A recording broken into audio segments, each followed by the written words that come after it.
Now I have a machine gun. Ho. Ho. Ho. Ho. Nope, not doing that movie this time. Nope, we're doing a different one. Merry fucking Christmas, nerds. We're back. We are. After our month-long hiatus, we come back for holidays. Just like your favorite uncle. The normal one, not the weird one. Well, we're always the weird one. We're sometimes bi-weekly, sometimes bi-weekly or semi-weekly. We're at this point we might as well be annually. Yeah, we're semi-weekly, basically monthly. We're at least monthly. Yes. We are the how do you say proverbial period of podcasts. Nice, like a lady period. Yes. Yes. Not like when you're in school and you have science class. Yeah. No, not the end of a period, but not when you're doing a menstrual. We are a menstrual cycle. You know what? I'll be a menstrual. Yep. You know what? We are the untitled menstrual cycle. With Ron and Craig and Flo. Heyo! Welcome to the show. We are so desperate to talk to you.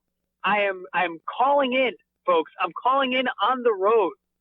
He is as if I have literally a job phoning it in. Phoning it in, literally. On the road, driving to see the Star War. I am Craig. That is Ron. Welcome to the show.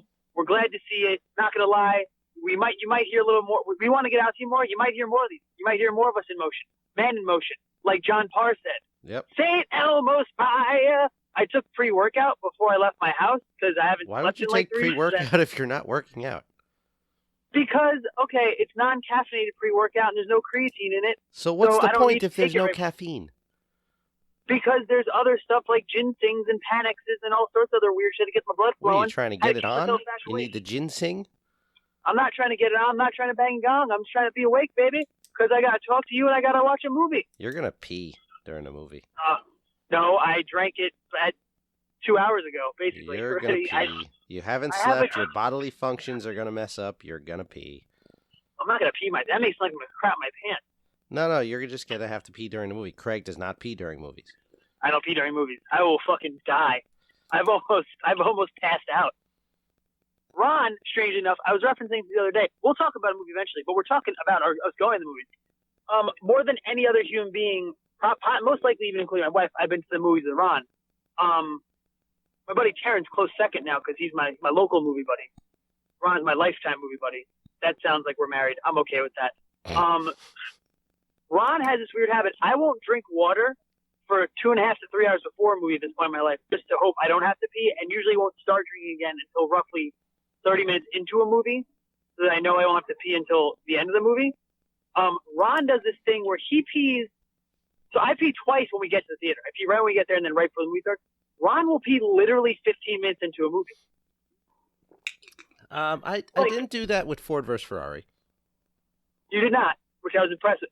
Once Upon a Time in Hollywood, that shit had just started. You're like, yeah, I'm going to go to the bathroom. like as if you were like waiting till the opening credits were done. You're like, all right, okay, Tarantino definitely made this. Time to take a piss. Well, I figured the beginning doesn't have much. I could go pee. It's a 2.5 hour movie. You don't need the first 5 minutes. You don't. No, you pee. You do pee faster than any person I've ever met in my entire life. I fucking have a system down. Like, it is, almost got myself in a car accident. Like I said, in motion, folks. You have to, be ready. Like, it's got to be at the urethra. Like, so by the time you hit that urinal, it's got to be right there. You got to be holding it in to the point where, like, you know where you start peeing, then you try to hold it in? Oh, because you don't know what's going to happen? Yeah, so you got to be ready. You got to prepare. So you're walking up to the stall, full urethra. The seal leaking, seal nearly leaking, like a child. Yep. That's fair. I can't argue that. I mean, I do the same thing, but I do it after the movie because I start having to pee. And it has come in handy since I started doing the volunteer firefighting. I have made it so where I hear that pager goes off, I pee, get in the car, and still the first one at the station. You are punctual. You are punctual. Speaking of volunteer firefighters, that was a shitty segue. Yeah.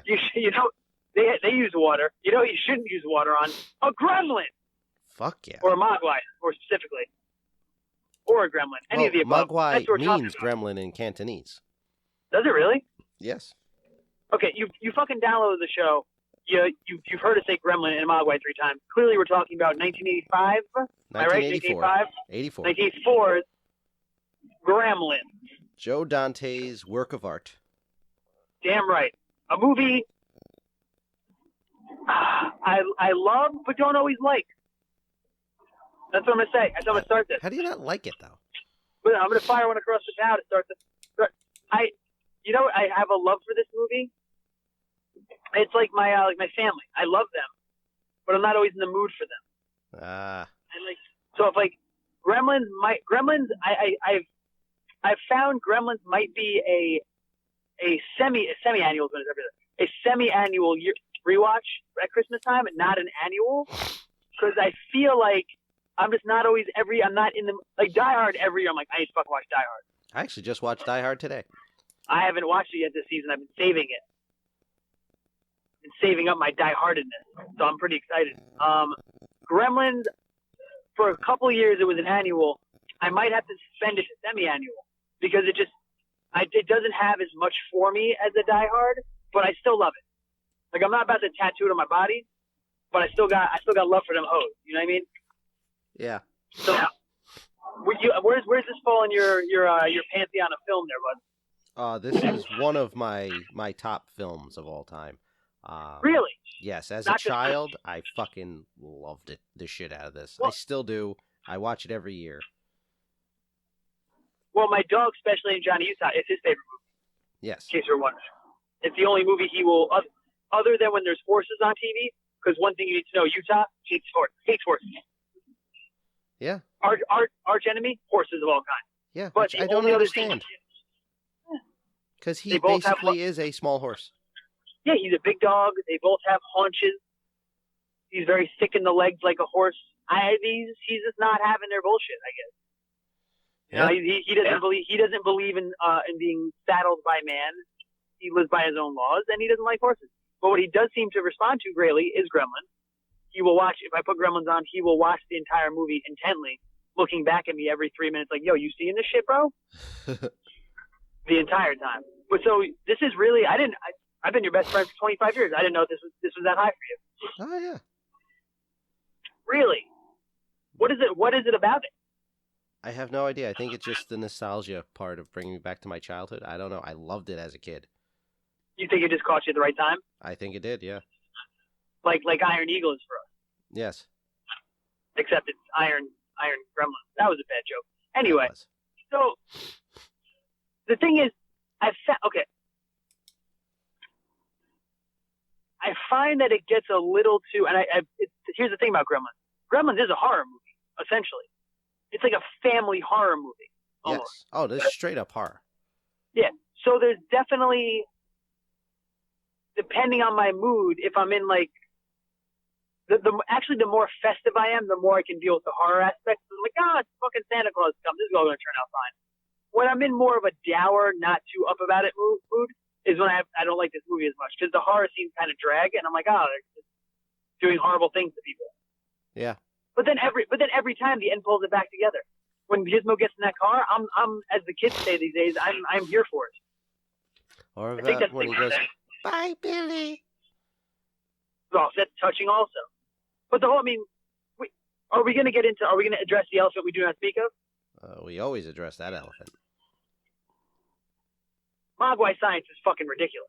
Well, the whole, you know what? I understand the light, nocturnal creatures. Okay, water, no problem. I get that. I get that water makes them multiply, except for the fact that it's wintertime. The gremlins are clearly drinking at a bar. Yes. As well as walking through the snow. Accurate. So, at what point are they not multiplying constantly? So that's the thing. But, and then you get to we'll break them down. And then you get to the third rule, which is complete and utter bullshit. How do you not feed them after midnight What time zone are you going through? And at what point after midnight can you feed them again? Does the sun have to be up? Like what? How the fuck does that work? Yeah, so this is the thing. This might be my main issue with as I watched the movie more and more over the years. And don't get me wrong, again, I love this movie. If anyone says should I watch Gremlins, the answer is always yes, of course. Why would you ask me? Of course, watch Gremlins. Gremlins is wonderful.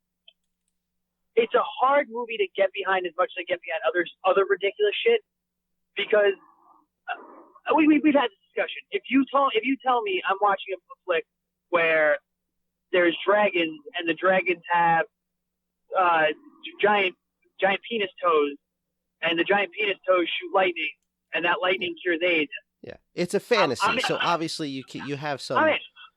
I'm in. Cool. Penis toe dragon curing disease. Got you. Dick dragon. I'm there. Cool. But it has to be consistent. That's all I have. And the rules themselves inherently lack consistency. Yeah. Because it's so vague. If you were to say, all right, you can't feed them after midnight, but you have to wait till sunrise, there you go. End of discussion. No questions asked. Boom. Or, exactly. depending on the time of year, at certain time, Yeah, it clearly, I get that the idea is, I get that the answer, right, it should be, well, he lives in a box. Yeah. Right? That's why he has in the box, doesn't let him out ever, because there's too many fucking rules. He's only feeding this dude, keeping him in his basement, feeding him fucking udon noodles, or he's feeding him all the time, which also sells moisture. That was racist, by the way. It wasn't meant to be racist. It was just I don't know. Does that not seem like a man who's not exactly taking American He's not name? having fried chicken. He's not having raviolis. He's not having. His grandson's definitely out there sampling the flair. He's out there on pizza. The grandson's out there having burgers, hanging out with. That guy is clearly old country. He's stealing Short Round's hat. Exactly. He's like your Italian grandpa who only eats his wife's of ragu. He's that guy, but Asian. That guy's not eating fucking a cheeseburger. We know this. Yeah. Be serious. So he's probably feeding the Mogwai a similar diet, and there's moisture in these things. Like you said, that's where it loses me. The only thing I can then say to myself to headcanon it is something to the effect of their fur, the fur on the actual Mogwai maybe is very absorbent, and the fur itself can get a little moist. But when the actual Mogwai flesh, oh, so you think it has to penetrate? I think it has to be saturated.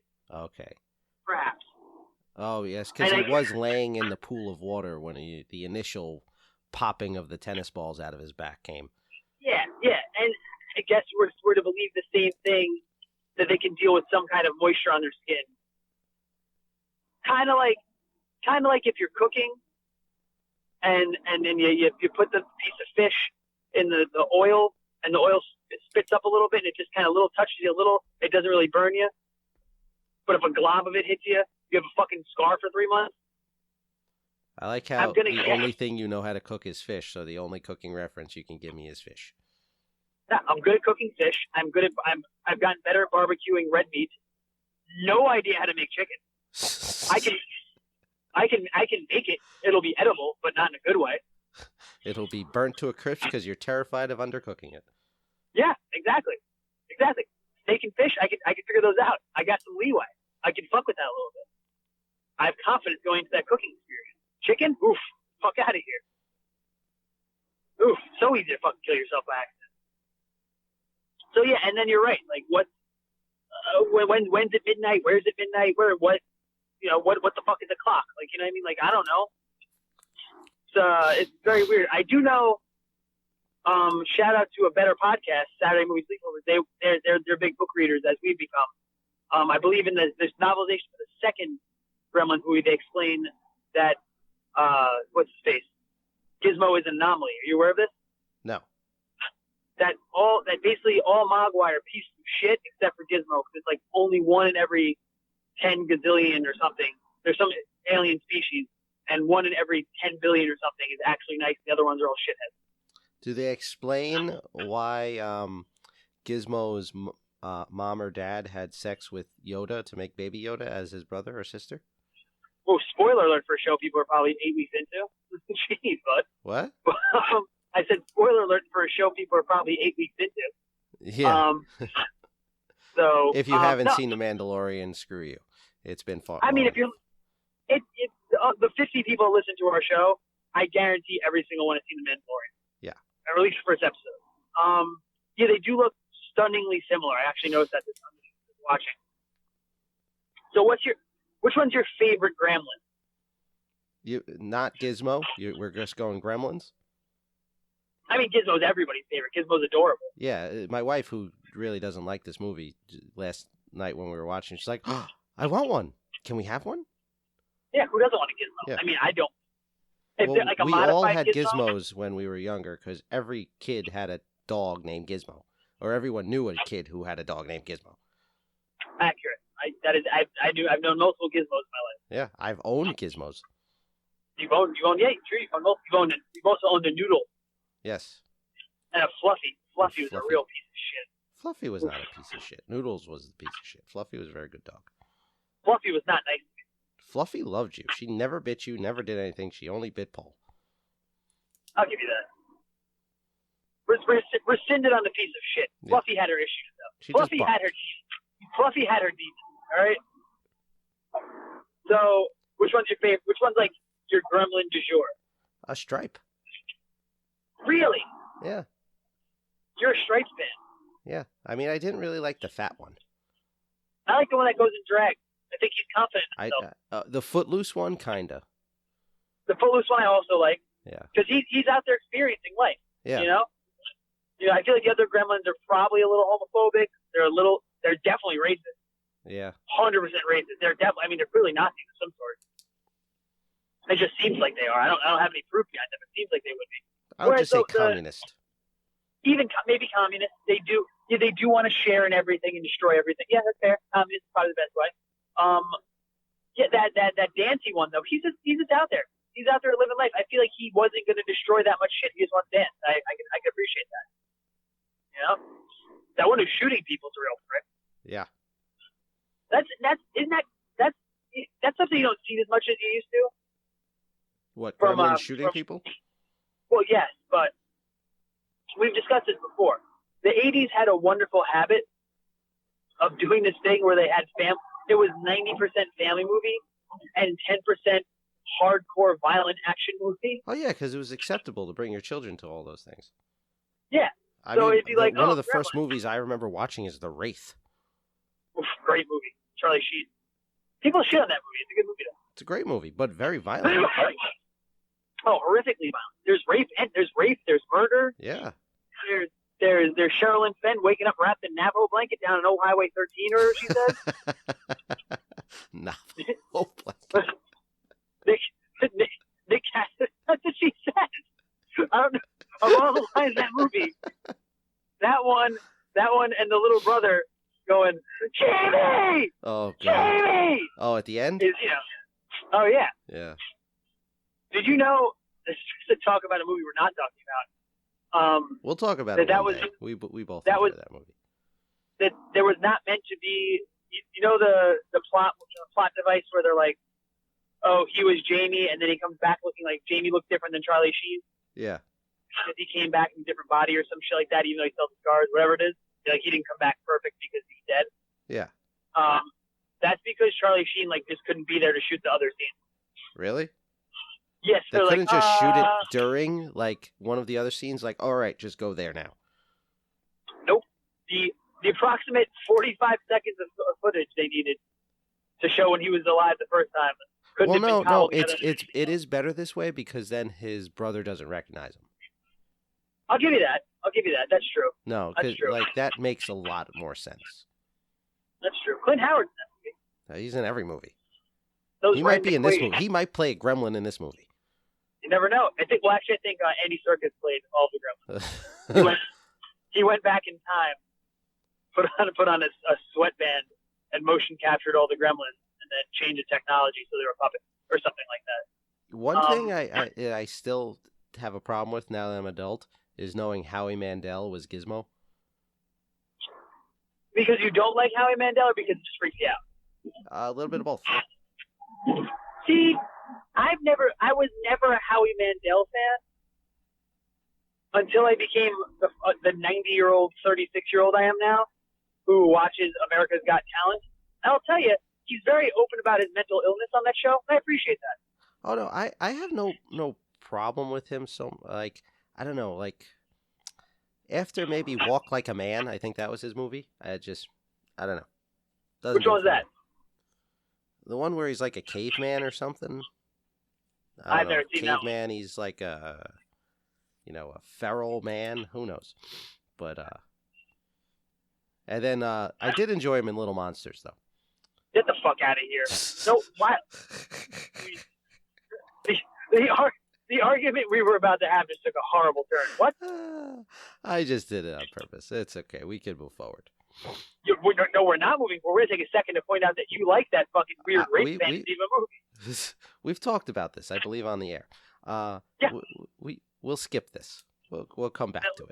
What, that Little Monsters is just grooming people for pedophilia? Maybe. We're just going to gloss over that. Poor Howie Mandel got suckered into making that shit. They didn't tell anybody that's how the movie was going to play out. Really? They had it on it. They were like, "Oh, Howie, just put the blue makeup on, do some weird shit. It's fine. It's gonna edit it out. Trust me. The guys fucking did it anyway. Fred Savage was there, and then all of a sudden it's this weird thing where people are sneaking in people's rooms with the boogers, the touching, and it's creepy. And the pee drinking. It's very creepy. The pee drinking, the whole thing's gross. The whole thing's disgusting. I'm out. Anyway. All right. Do you have any sweet Ron trivia? I know you're Johnny Research these days. Well, one thing you can notice the background. It's the same. It's Hill Valley. Oh yeah. Kingston Falls is Hill Valley. Yeah. Right down to they like lazily changed everything out too. Yeah. The movie theater in it, same movie theater that is in Back to the Future. It says the movies playing are A Boy's Life and Watch the Skies. Those are the working titles for E.T. and Close Encounters of the Third Kind. Did Spielberg did produce this or no? He produced it, yeah. This was the first movie that had the Amblin Entertainment logo on it. Was it really? Yeah. So E.T. E.T. was first, and then E.T. begot Amblin? Yeah, because the symbol is E.T. Yeah. Yeah, the bike. Sweet. That makes sense. Yeah, I went. So last time I went, I've only been to California twice. I said last time, and I go there all the time. I made a horrific mistake of not doing enough research, which in today's day and age is unexcusable on a vacation. Inexcusable. It's ridiculous. We have Google. I don't know how I fucked this up, but I somehow didn't realize that a bunch of different movie studios have studio tours. Oh yeah. So I only went on the Universal Studios tour, but on the Universal Studios tour drives through that set. And like no one was, for some weird reason, because 2019 or I guess 2017, no one was hyped when we drove through that. I almost jumped out. Gina, my wife, legitimately grabbed my hand to stop me because she said after it she was worried I was going to try to get out of the car, like the little tram thing they put you on, because they were like, "Oh, there's a set for Back to the Future. There's a clock tower." In my head, I'm like, I've been in this park for 4 hours. They're probably not going to arrest me. They're just going to lock me up and kick me back out. They're not going to freaking process me for this shit if I just run over there and touch it real quick. And I'll tell you, I was about 75% there on jumping out. Had I not been with my in-laws, definitely jumping out. 100%. My respect for them and my not wanting to drag my father-in-law, mother-in-law through Had you have gone on that tour circa 2002, 2004? 100%, yeah. 100% jumping out. Yeah. Yep. If you're there, definitely jumping out. You'd freaking egg it on. Do it, bro. Do it, bro. Do it, bro. You do it. You should do it. You should do it. I don't think I would egg you on. I'll be honest. I egg you on for things of personal danger, not so much arresting. If anything, back then, I would do the stupid things to get arrested. That's true. In hindsight, I should have. You take a seizure, maybe. Yeah, you fake a diabetic stroke where you don't know where you are.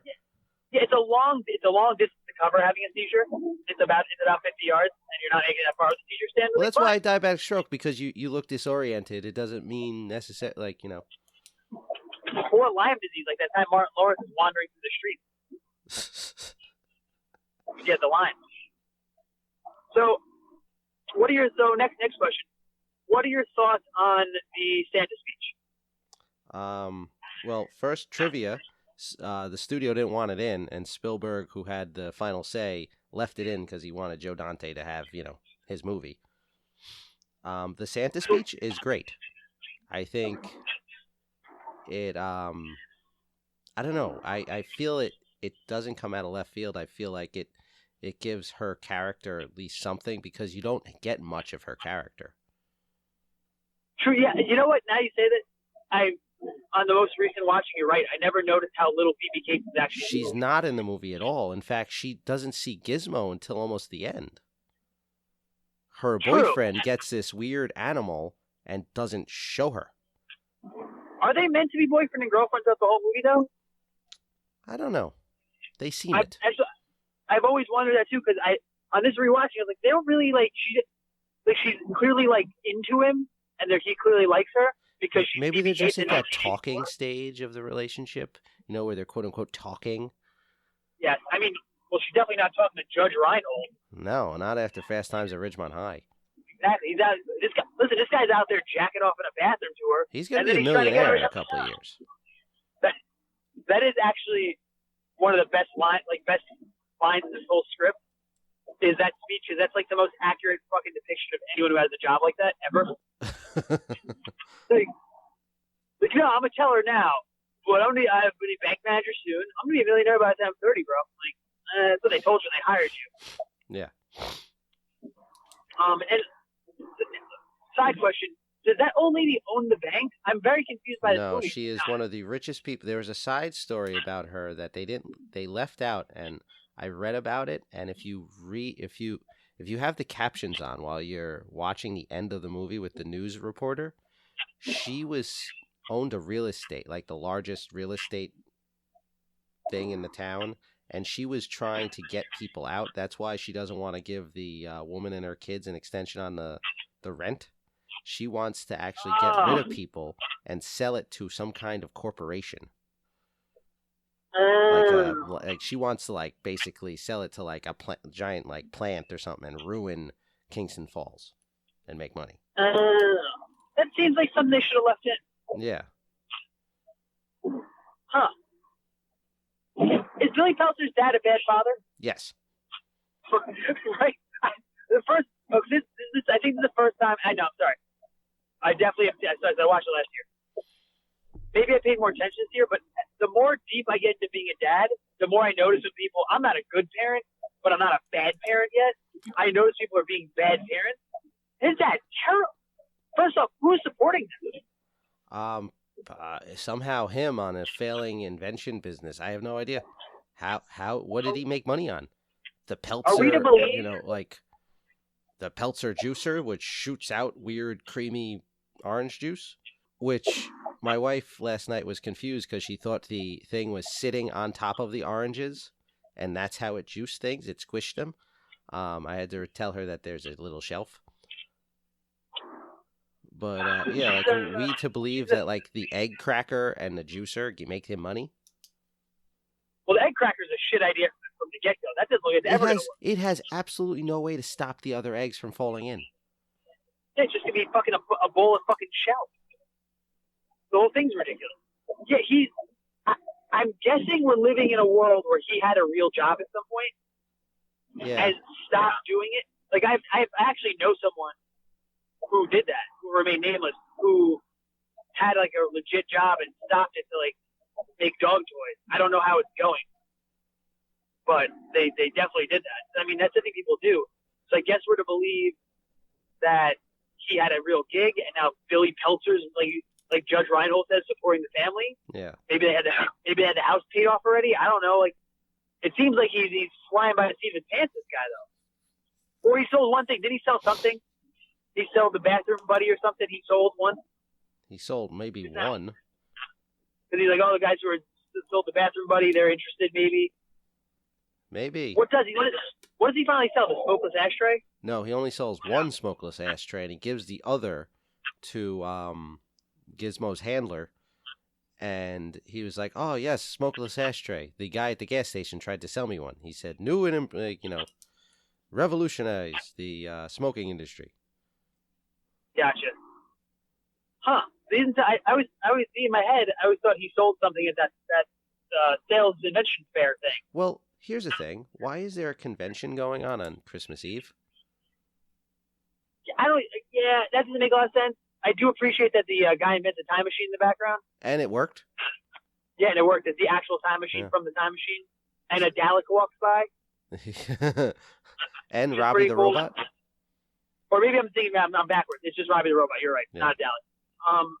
A Dalek? Whatever. I don't fucking watch Doctor Who. What's it called? Dalek, I believe. Is it? I'm not English. I don't know. Sorry. Exterminate. I got through like 7 episodes of that show one time, and I couldn't. You got to watch the one with Christopher Eccleston and David Tennant. I was trying to watch one with Christopher Eccleston. Then watch the ones with David Tennant, because those are better than Christopher Eccleston. The rest of them, Matt Smith, and then the other ones, I stopped watching halfway through Matt Smith, and then the rest I haven't watched. Heard that the lady's good, I've heard. I really want to watch it, but when we changed our Verizon, because you watch 5 channels out of 400, they took away my BBC, so I have no way of watching that. The internet is I have no legal means of watching it. More accurate answer.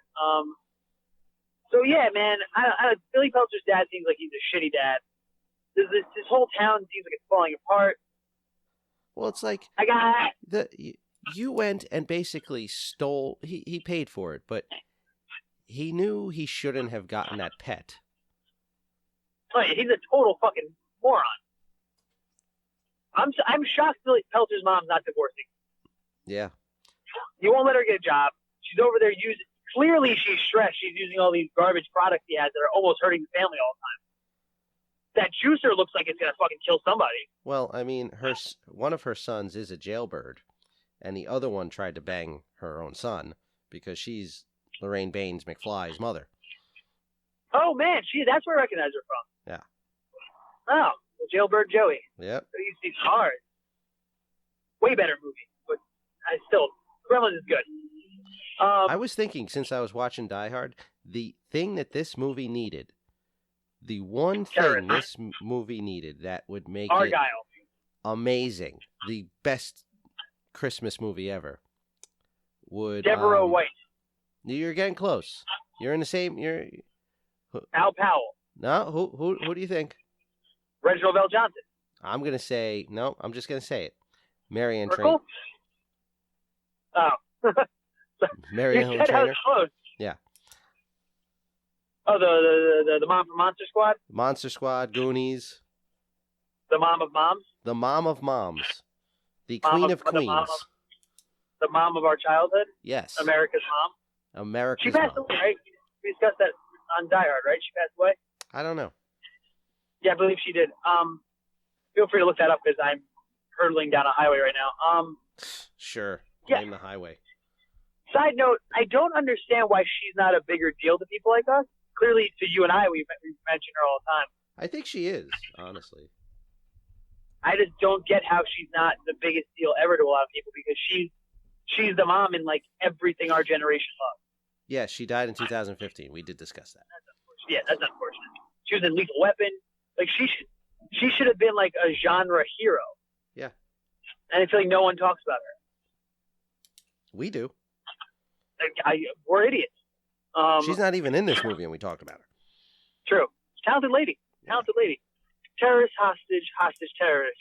A study in duality. Helsinki syndrome. The Helsinki syndrome. From Helsinki, Sweden. Cram it, Harvey. All right. I'm Gail Wall. Anyway. God, it's Christmas time in Hollis, Queens, and we need to talk about Die Hard at some point, because it's Christmas time. Of course. It's the Christmas extravaganza over here. Die Hard, best Christmas movie of all time. Yep. Oh, so good. So good. I'll talk about it again. You know what? Friggin- If Die Hard is not a Christmas movie, then Gremlins is not a Christmas movie.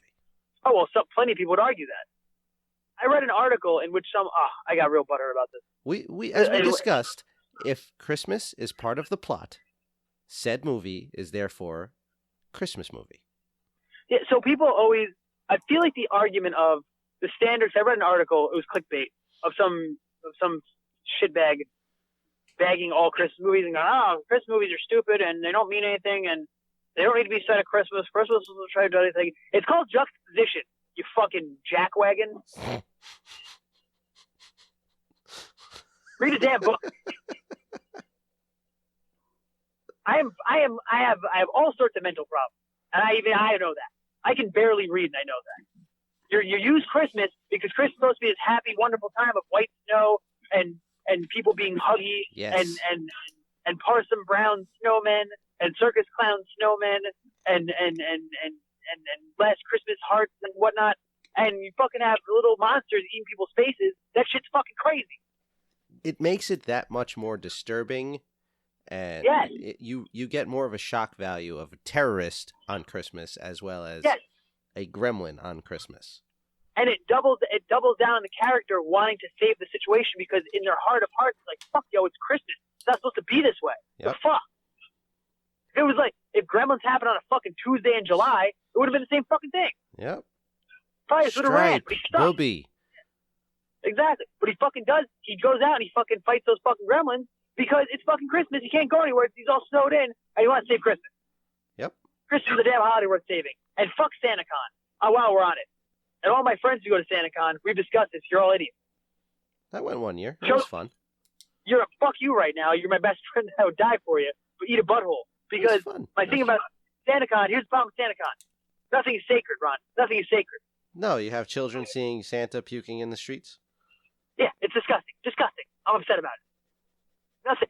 Almost nothing offends me in the whole world except SantaCon. I was dressed like an elf. That's fine. That's fine. It's fine. You can probably get away with that one. Dressing like Santa, then drinking and throwing up on the ground, or making out with your girlfriend also dressed like Santa? What are you doing? What are you doing? What do you say? What are you doing? Santa's meant to be jovial. I don't care about white Santa, black Santa. Hey, that shit. That's fucking crazy people who have a problem with that. You have Santa whatever color you want. I don't give a fuck about that. But Santa should not be drunk and making out with anybody. Taking a damn Santa thing out. But you know, I don't want to see the make out. A gentle peck on the cheek. You know if they have kids. I don't know their relationship. I think they do sex, but once a week, but they don't talk about it a lot. What goes on between Santa and Mrs. Claus have separate bedrooms, separate beds? You think they're definitely, Ricky and Lucy in it? They're Ricky and Lucy in it, but they're definitely pushing them together at least once a week. You think December 26th, that night, she's taking care of his old candy cane? Oh, I mean, there's 100%, dude. That's a big night. Like every year, the last seem to blow up. They've probably been at odds a bit because trying to make all the toys. They got the elves trying to get the elves to work. Elves are lazy. No matter what I'm about to tell you, they're slacking at least a little bit. They work fucking like 3 days a year. Exactly. They're yelling at elves. They're probably at each other like, I can make a fucking Xbox. I'm a fucking 85-year-old man. Yelling at each other and shit. And then December 26th comes. Mission accomplished, another year in the books. They're slipping out of their reds and into their whites, if you know what I'm saying. Silent. It will not be a silent night. There's a holy night joke in there somewhere too, but I'm not going to get back on point because we're running out of time. You're driving and almost reaching your destination. I've got a 15 burger on me. I got 15. So here's another character that really makes no sense. Corey Feldman. What the fuck's he doing in this movie? Why is he dressed like I understand why he's dressed like a tree, but why is he delivering the trees dressed like a tree? Well, why is he delivering a tree on who puts up their tree on Christmas Eve? Really? Who does that? I think that's a thing people used to do. That's just stupid. I've heard that's a thing people did. That's just stupid. I've never done that. Yeah, it's so the standard argument is like, it's a thing we do. Like, it's a tradition and it brings everybody together. But you can have that same tradition. So as you are too. I feel like we're people that are very protective of the Christmas spirit. I am a right? guardian of the Christmas spirit. Yeah, I'll give you. I'll also give you the Hanukkah spirit. I don't know much about Kwanzaa, but I'm hoping there's a spirit involved. People get excited about this time of year. It's a good time of year. No matter what your denomination, it's a happy time of year. People are kind of usually less shitty to each other. I want that season and that spirit to last as long as I can. The moment that tree goes up, to me, right, is when Christmas season starts. Yeah. You get that tree going, the lights are on, everybody relaxes a little bit. The tree goes up at your job. Everybody's a little less shitty to each other. Even if it's the end of the year, you're working hard. Yeah, those moments like, It's holidays, also, right? it's weird. It's like, that holiday is coming up. You have now it's the countdown to that. If you have a shitty job, at least you're getting hopefully, a lot of people do have to work Christmas, but at least you have that going for you where I can get that day off. Yeah. Or at least a day off that week. Yeah. They're giving you time for the family. The Grandpa Harold freaking opens the closet, pulls out the menorah, dusts it off, gets the candles ready. It's a happy time of year. Everybody's into their shit. So putting up your effing decoration the night before, you're like, let me wait as long as possible to fucking be miserable. Let me prolong my misery until I start the holiday season to the last possible second. My wife did something today that was very confusing. Right now, while we're doing this, it's obviously the weekend before Christmas if Craig's going to see Star Wars. Yes. But she threw out the gingerbread house. What? She's like, well, what's the point? You can't eat it. I'm like, of course you can eat it. Eat a food. She's like, no, it goes bad. No, it doesn't go bad. This is where it's gingerbread. This is where, this is her first gingerbread house she built. Being a Jew, she she didn't know, so I told no, you leave it up, and Christmas, you pick at it. Yeah, but that's not much of an excuse. I feel like you're not tossing the menorah every year because we burnt it already. Well, I mean, it's not food. You're not like this was on fire. It's now useless. But yeah, she threw out the gingerbread, and I was looking for her. I was like, you know what? I want something sweet. I'm gonna look. Maybe I'm gonna pick off something off this gingerbread house, and I look over, and I'm like, where's the gingerbread house? She looks at me. She didn't want to tell me in front of our daughter, and she was like, oh, yeah, don't mention that. I'm like, why would you throw that out? Listen, at our yearly Christmas brunch, I'm gonna have a statement here that I'm gonna make it to you now. I'll say it to her then. Coming from a religion that involves a lot of eating of matzah, a bread that almost never fucking goes bad because it's stale already, how do you not understand the concept of a bread not going bad for a while? You know what you should do? You should bring over a fruitcake. That'll throw her for a fucking loop because those things are like 12 years old. Yeah, I'm gonna bring her some matzah and say, hey, wait 6 months and eat that. It'll still taste like fucking matzah. All gingerbread is Catholic matzah. It barely tastes like anything. It lasts for 9 years, right? It's the same fucking thing. You can't tell if it's stale or not because it always tastes stale. Yeah. You didn't have Jewish grandparents. You ever go to grandma's house? The fucking matzahs from 9 years ago. It tastes exactly the same as the one she has bought. Of course, because you get 14 boxes for Passover. You're not going to throw them away. You're going to keep them. Tell you a fun story also. Spanish grandma, that rice, not new. Whatever rice she's feeding you, that shit's from at least a week ago. That's where they came up with the con because it's just fucking stale rice. Yeah, super, super stale. Yeah, that rice is old as fuck every time. No. It's crunchy because it's from the bottom of the pot. Bullshit, it's stale. Yeah, my uncle used to, I think he used to bring his own silverware, or he used to always insist on cleaning his own silverware at Spanish grandma's house because she just didn't believe in doing dishes properly. No, it was my uncle. My dad, I think my dad just fucking didn't give a shit. Oh, okay. He was a crazy Santeria man. He was warded against germs, I guess. So yeah, my uncle would definitely wash his stuff off. All right. Also, my grandma once bought me veal at the Key Food across the street in Chelsea. Didn't taste good. Yeah, it was probably old. Yeah, it was probably old. Manager special because veal's usually expensive. My Spanish grandma was not spending a lot of money. Also, one time, now that we're on the subject of, I got 5 minutes. Now that we're on the subject of Spanish grandma, she once walked me and my cousin, no joke, from Chelsea all the way through, I think we walked through Central Park, which I'm not great at Manhattan. That's very far. You're talking about the teens. Chelsea is in the teens or the 20s. and you're going all the way through Central Park, like the whole thing, or to Oh yeah, Central Park? like around, like in the vicinity. Because like, that goes all the way up to like the 90s. Like that's up there. It was at least an hour to an hour and a half of walking. Okay. I know that.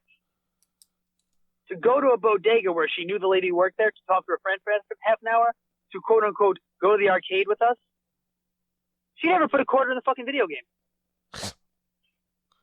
You're sitting there pretending to play? Yeah, basically. And she's like, oh, sweet. Everything. We never fucking played the video game. All right. We hit the buttons a bunch of times like idiots. All right. So we mentioned Corey Feldman. His character, was he in school? He wasn't in school because all of a sudden he's working, but yet kids are in school. Very weird. Why is Billy going to a high school teacher to talk about this new life form he finds? And how does this teacher plan on like testing blood in a high school laboratory? Motherfucker's taking out blood. Like he's got a fucking the centrifuge or whatever the fuck you call it in there, and he's got like weird he's a high school biology teacher. He ain't testing the blood. I mean, he's definitely over outfitted for high school biology. He's way out of his depth. I'll tell you that much. I think we're supposed to think that Billy's not that old. He's only like I think he like skipped college, right? I'm guessing he's not in college and he's just working through it. That's my guess, yeah. He's maybe going to a Joliet community, like they wanted Rudy to go to. Yeah. Maybe if that, he's most likely just working at the bank. See, my thinking to justify the high school teacher is back in the 80s, movies used to really make the high school teachers be a lot more than they were. Oh, like Stranger Things, the high school, the high school teachers. Exactly, that. You got, I don't know if you remember the movie My Science Project, fucking Dennis Hopper. No. I mean, Dennis Hopper definitely knew about chemistry. That's true. I'm pretty sure that guy can make acid out of toothpaste. Yeah, but like 80s had a tendency to do that, but it's still like, how the fuck is he testing? Why is Billy going to high school? Why isn't he just bringing this to like an actual, like, I don't know, like a zoo? There's a lot of they make a lot of mistakes. I mean, Billy's definitely 21 now. And but why would you take your animal that you've never heard of to anyone? Because I'd be afraid they'd take him away. Oh yeah, totally. Yeah, he's not a good Mogwai owner. No. One he's day, really half-assed. Maybe you'll be ready. And even the second one, he fucks it up again. Like he's just really not a good Mogwai. You should essentially, unless you're loaded and you can keep the Mogwai in isolation, you shouldn't own a Mogwai. Yeah. Really, the Mogwais are not meant to be fucking social pets you take everywhere. They're adorable. Do you think this movie also was a political movie to say, like, save the rainforest? When he says, like, your culture ruins everything. Oh, there's always that moment. I mean, we kind of do. Like I'm staunchly pro-American on everything. I'm a crazy person from the 80s, but yeah, we fuck up a lot of stuff. Yeah. We would definitely fuck up. If Mogwais were real, we'd be overrun with Gremlins in about 2 weeks.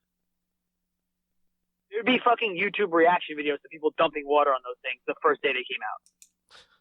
Alrighty. So now let's get to our favorite part of the show. Have you found your Richard Tyson and Pamela Reed? There is a very obvious one in this movie. There's one of the King of Kings of Richard Tyson's is in this movie. Oh, son of a bitch. Hold on, give me a second on that one. You should be slapped and burned. Hold on, give me a second. Give you a second. What's the name of the lady? What's the mom's name from Die Hard? The reporter? Mary Ellen Trainor. Mary Ellen Trainor. Mary Ellen Trainor is my Pamela Reed. She's not in this movie. Yeah, she is in my heart. Well, I'm going to say Frances Lee McCain, who is Lorraine Baines' mother. That's fine. Mary Ellen Trainor. Yeah, 3 names, like assassins. Yeah, exactly. I'm going to say Dick Miller. Okay, there he is. That's the guy who is Dick Miller. Dick Miller. I'm not going to pick Dick Miller because I don't even understand. I don't actually even know what else Dick Miller's in. I just know he's in everything I've ever seen. Yeah, that makes sense. He's in everything. That's all you need. He's like the word the. know. You know what I mean? Like, you don't really know when you heard it last, but you know you heard it today. I'm actually going to pick Jonathan Banks. The dad? Nope. Jonathan Banks. Who's Jonathan Banks? He was in Breaking Bad and Better Call Saul. Oh, shit. Yeah. Mike Ehrmantraut's in this movie. Yeah. He's a deputy. Yeah, Mike fucking Ehrmantraut. Yeah, Mike Ehrmantraut pops up for a second there. I yelled at the screen when I was watching. My wife was like, oh, shit, that's Mike. Yep. He played a real fucking stooge in most movies until he got older. Yeah. He was a real fucking schmuck in this one. as he is in most movies. Yeah. But he Yeah, definitely has that familiar face that everyone's seen, especially after Breaking Bad. Oh, of course. Well, Breaking Bad's a wonderful show. Talk about something I love and can never watch again. I just watched it. I just watched it over again. Before the movie came out, I watched the whole series. Shit depresses the fuck out of me. It makes me sad. One other thing I wanted to talk about is the fucking soundtrack to this movie. Yeah, who scored this fucker? Jerry Goldsmith. What else he done? He's famous. I always forget. He did Rudy. Okay, that makes sense. Yeah. Hold on. Let me pull him up because.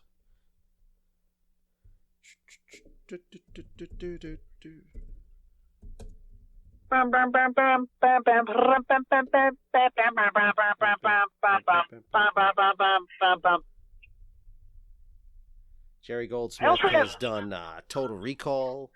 He's done LA Confidential, Congo, which I enjoy. Bruce Campbell dies very early in that movie. Yeah. I'll tell you what else I never noticed until I watched this time. How fucking easy, like, at the end of the day, they really fucking ice all the Gremlins pretty easily. Yeah. They fucking burn that fucking theater. I mean, they burn the whole theater down. Some would argue causing more damage than just, like, any other option to kill them, but whatever. The Gremlins, they need to go. Also, how horrifyingly grotesque is fucking Stripe's death? Yeah, that's pretty. Wow, that's one of those '80s things. Like, oh, hey, all kids, yeah, they're cute. Oh, yeah, a little violence. Okay, here's the gross part. Yeah, there's just his face is gonna melt off. Yeah, his face really they go through so much. That is an involved special effect. Like they went for maximum gross factor when they kill him.